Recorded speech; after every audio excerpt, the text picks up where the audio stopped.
You have arranged your life to be comfortable. Soft edges, no friction, nothing that asks too much of you. And you call this living well. Welcome to the Stoic Compass. I am Epictetus, and today I am joined by Jung and LAOZI. Today we are examining, does comfort ever teach you anything that struggle cannot?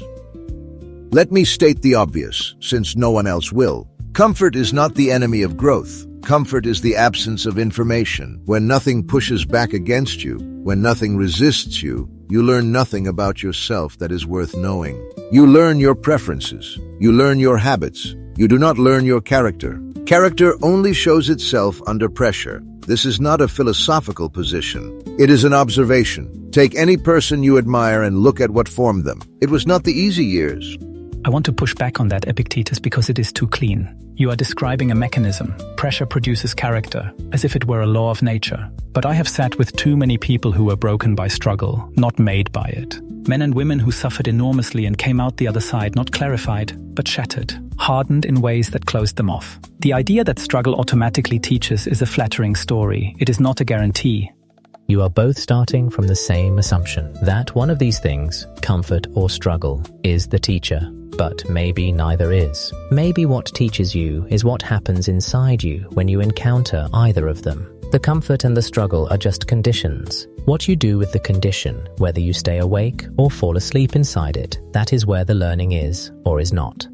LAOZI, that is true as far as it goes, but it does not go far enough. You can theoretically learn in any condition. I agree. The question is, which conditions make it likely? And comfort, by its nature, removes the urgency. Remove urgency. And what do most people do? They stop asking the hard questions. They stop testing themselves, not because they are lazy, but because comfort whispers that there is no test to take. That is the danger. I think you are describing one kind of comfort. There is another. The comfort that comes after a long struggle, when a person finally stops fighting themselves, when the wound is acknowledged and the pattern is seen clearly. That comfort is not the absence of information. It is the arrival at something true. I have watched people reach that place, and it is not stagnant. It is clarifying in a way that more struggle never was. Yes, that is a real thing. The comfort that follows from stopping the fight with what is real. That is not softness. That is just the noise ending. But you are describing earned rest. That is not what most people mean when they talk about comfort. Most people mean the comfort they chose before the struggle. The life arranged to avoid difficulty. The job that does not challenge you. The relationship that asks nothing. The routine that fits like a glove and teaches you nothing new about your own hand. That is the comfort I am talking about. And yet even there, I am not sure the lesson is zero. I have seen people in deeply comfortable lives who were forced inward. Not by external hardship, but by the quiet. When there is no external crisis, sometimes the internal one becomes louder. The shadow does not require a hard life to announce itself. It just requires that you eventually run out of noise. That is interesting. Comfort can strip away distraction. Struggle can also be a distraction. A person in constant crisis never has to sit with themselves. They always have the crisis to tend to. I have seen that too. The suffering becomes the reason not to look inward. That is a fair point. I will grant it. Struggle can be used as avoidance. A person can fight the world for a lifetime and never once turn the fight on themselves. But that is a misuse of struggle, not an argument against it. The question is, what struggle correctly used produces versus what comfort correctly used produces. And I still say, correctly used, struggle produces more, faster, with less self-deception. Faster maybe, but at what cost? There is a kind of person who has been shaped entirely by struggle, who wears their hardship like armor and who cannot take it off. They are strong, they are capable, and they are completely unable to receive anything that does not come packaged as a problem to solve. They have lost access to certain parts of themselves. Struggle shaped them, yes, but it also amputated something. The branch that never bends in wind becomes brittle. It holds its shape, but only until the storm is large enough. Then it breaks instead of bends. Struggle can do that. Too much resistance, too long, without rest, does not build strength. It builds rigidity. I do not disagree with that either, but you are both now arguing for balance, which is fine. Balance is fine. But no one in this conversation has yet made a convincing case that comfort, as most people practice it, teaches them something specific that struggle cannot. Give me one thing you can only learn in ease that you cannot learn in hardship. Who you are when there is nothing you need to prove. Struggle can keep a person permanently in performance mode, always demonstrating their resilience, always earning their place. In genuine comfort, in safety, a person sometimes discovers what they actually want, what they actually feel, not what they have trained themselves to endure or achieve. That is not a trivial thing to know. I would say it differently. In comfort, you can hear yourself think, not the loud thought that comes under pressure, which is often just fear talking. The quieter voice, what is actually true for you, underneath the urgency. Some people never hear that voice because they never stop moving long enough.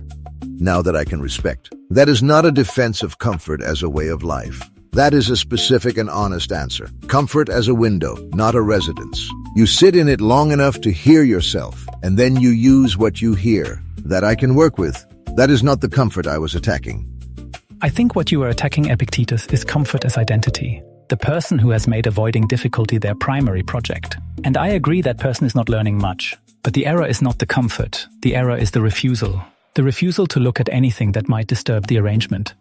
The problem is not the still water. The problem is mistaking stillness for depth. Yes, that is precisely it. The person who is comfortable and honest with themselves about what the comfort is for, who uses it deliberately, who does not confuse ease with truth, that person is doing something real. The person who is comfortable and has simply stopped asking questions has not found peace. They have found a very convincing illusion of it. And that illusion tends to break eventually, not always through external hardship. Sometimes through the accumulation of small dissatisfactions, a growing restlessness, a sense that something important is missing. The psyche has a way of demanding what it has been denied. You can arrange your life to be very comfortable and still find, at 50, that something in you is screaming. Because you cannot make an arrangement with yourself that you do not also know somewhere is an arrangement. You know when you have settled. You know when you have stopped. That knowing does not go away just because everything looks fine from the outside. So the answer to the question is, comfort teaches you something only if you have not used it to stop asking questions. And struggle teaches you something only if you do not use it to stop looking inward. Both can be evaded, both can be used. The question is whether you are the kind of person who uses them or the kind who hides inside them. That is better than your opening position, Epictetus. You started by dismissing comfort entirely. What you are arriving at is something more precise. It is not what happens to you that determines what you learn. It is the quality of your attention while it is happening. That is what I said at the beginning. You said it, yes. I am just making sure we know what it means. You have heard two positions fought to a draw, but the debate was never the point. The point is sitting in the room with you right now, in the specific comfort you have not examined yet. Here is what most people do not want to hear. Comfort does not stop teaching you, but it teaches you something very particular. It teaches you what you have decided to stop wanting.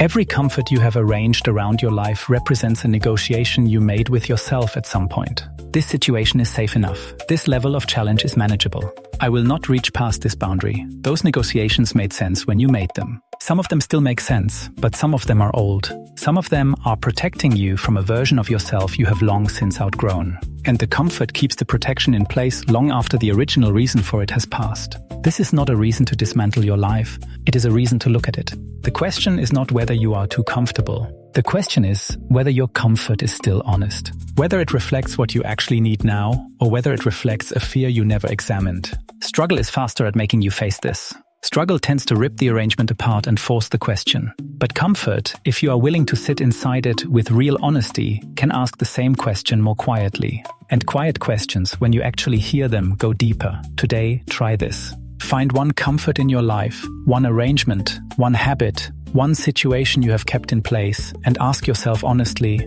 is this still serving who I am becoming, or is it serving who I was afraid to move past? Write down one sentence, just the honest answer. You do not have to do anything with it today. Just let yourself know that you know. Comfort is not the problem. Comfort without honesty is the problem. You already sense the difference. You have always sensed it. The question is not whether your life is hard enough. The question is whether you are awake inside it. Stop arranging, start looking. That is the only instruction that has ever mattered. If today's conversation has served you, take it further.